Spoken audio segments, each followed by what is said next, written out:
Marky? Marky! Marky, ako to si... Yes? Busy ka? Oo. Sige, wag na. Bakit? May pinapasabi si ma'am. Ano yun? I-tutor mo raw ako. Mababa kasi ako sa subject niya. Isama mo pa yung accounting at saka yung economics. Hindi ko na alam kung ano yung gagawin ko. Pinagalitan pa niya ako. Tapos ayun, sabi niya, magpa-tutor daw ako sa'yo. Hindi kayo na-sked mo, di ba? Sabi ko naman kay ma'am, hindi ka available palagi. Pero pinilit niya ako. Alam mo, Marky, hindi mo man kailangan umuo. Sige, balik na ako sa seat ko, ha. Available ako tuwing Saturday. So, anong una nating pag-aaralan? Ano munang kapalit ng pag-tutor ko sa'yo? Ako!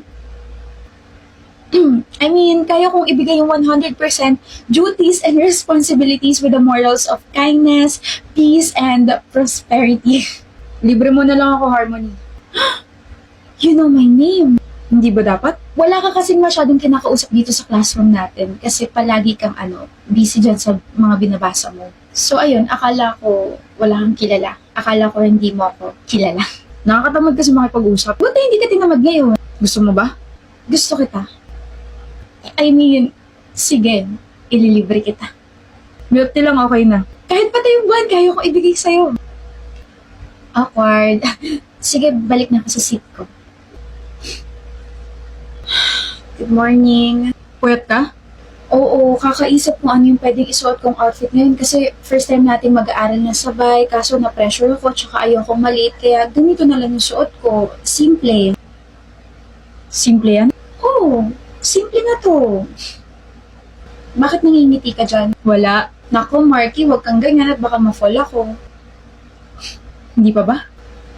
Kaunti na lang, like this. Ewan ko sa'yo, magsimula na nga tayo. Okay. Sagutin mo lahat ng mga nandito, Harmony. Meron siyang identification, problem solving, multiple choice, and essay. Dami naman ito. Kausagutin ko dyan eh. Mukha ba akong questionnaire? Hindi. Pero mukha ka nang diligaw dahil sa mukhang yan. Alam mo, tagal ko nang gustong tanungin to eh. How can you come up with those lines? Hindi ko rin alam. Pero alam mo, kapag kausap kita, feeling ko, tumatalino ako. Ganon? Oo, ganun. Pero matalino ka naman talaga eh. Sino may sabi? Nakakahiya naman sa'yo na matalino talaga. Pero, alam mo, Marky, nakakahiya man. Pero, sige, aamin na ako. Tamad talaga ako mag-aral kaya mababa ako sa quizzes, sa exam, sa mga assignments. Buti na nga lang, nandyan ka para sa akin eh. Eh ano to? Ano to? 30/30 ka sa accounting quiz natin.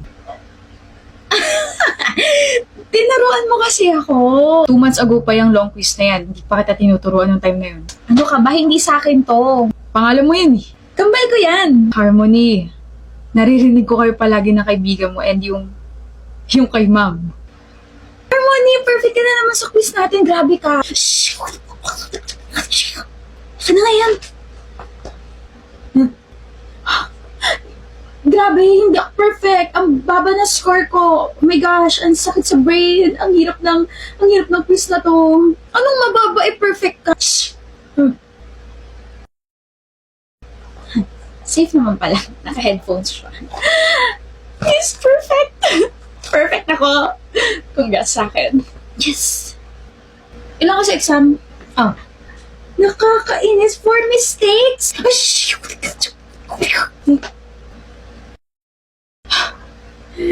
Safe. Safe. Oh wow, Miss Harmony, congratulations again. You got a perfect life! Congratulations po sa akin because I have a perfect life. Gumala ka rin at pag puro aral para hindi kung ano-ano yung mga pagsasabi mo, okay? Thank you po, ma'am. Pero lagi kang may suot na headphones, di ba? Eto.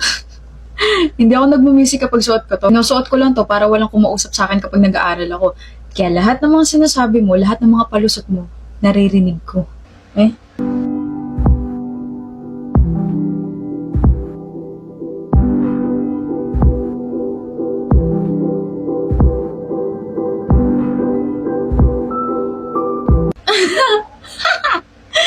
Wow. Mukha na pala akong tanga na matagal na kasi bukin na pala talaga ako. Hindi naman kasi sikreto yung pagiging matalino mo eh. Hindi ko naman kasi alam na may paki ka pala sa akin. Sure ka? Pakiagad?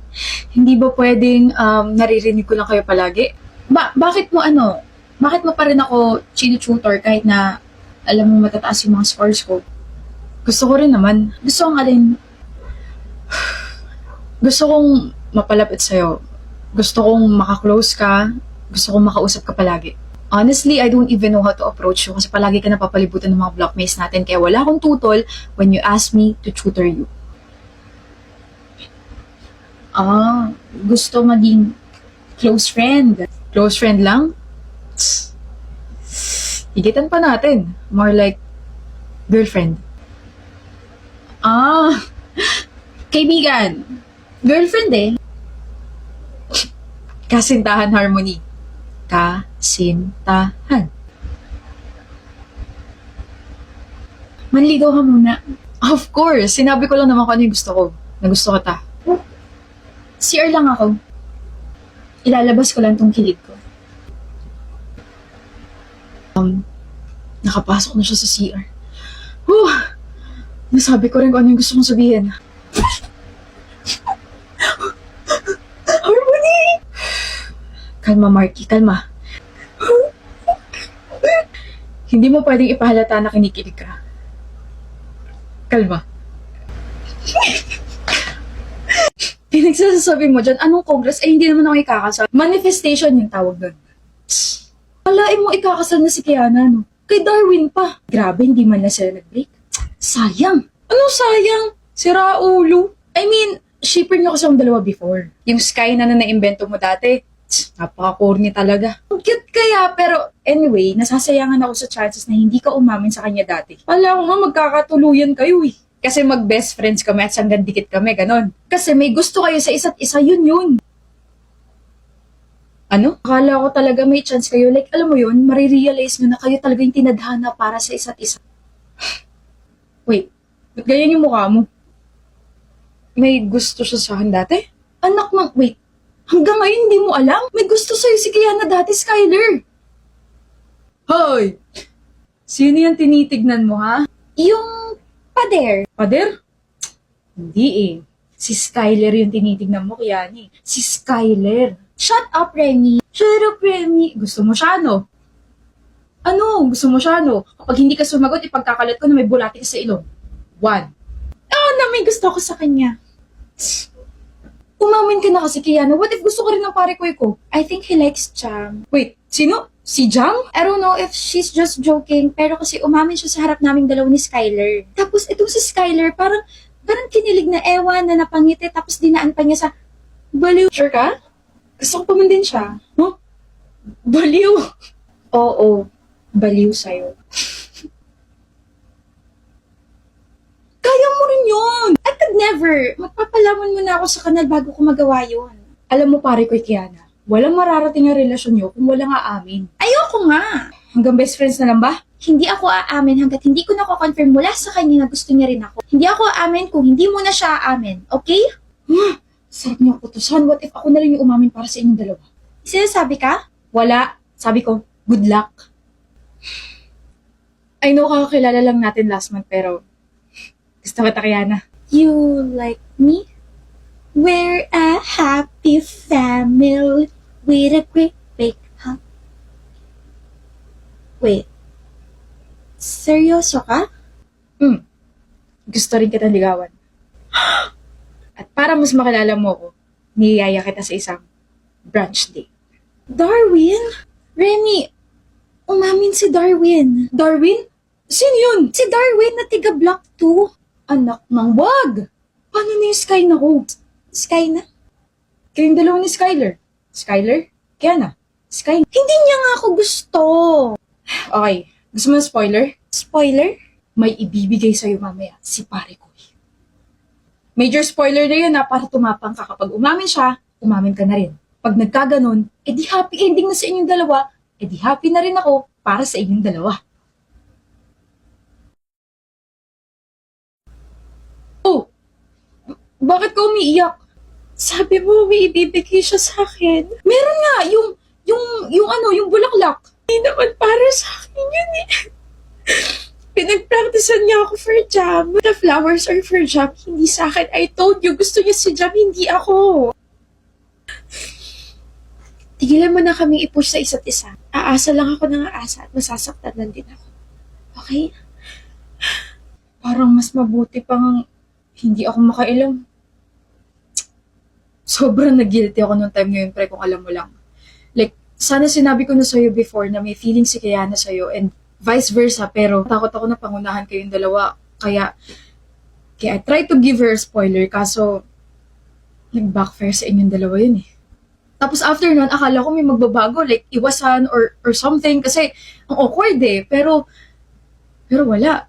Mas naging close kayo, mas naging caring ka sa kanya, kaya, ayun, hinayaan ko na lang kayong dalawa. Inassume ko na lang na baka nalaman mo may gusto siya sa'yo, tapos, kaya ganun, kasi you're just being careful sa next actions mo, tapos, malaman-laman ko, sila na ni Darwin. Same Remy. I was honestly surprised, and now they are getting married. Pre, kasalanan ko. Wala kang kasalanan, pre. Ako ang may kasalanan. Darwin was brave enough to take the risk kahit na alam niya hindi siya gusto ni Kiana.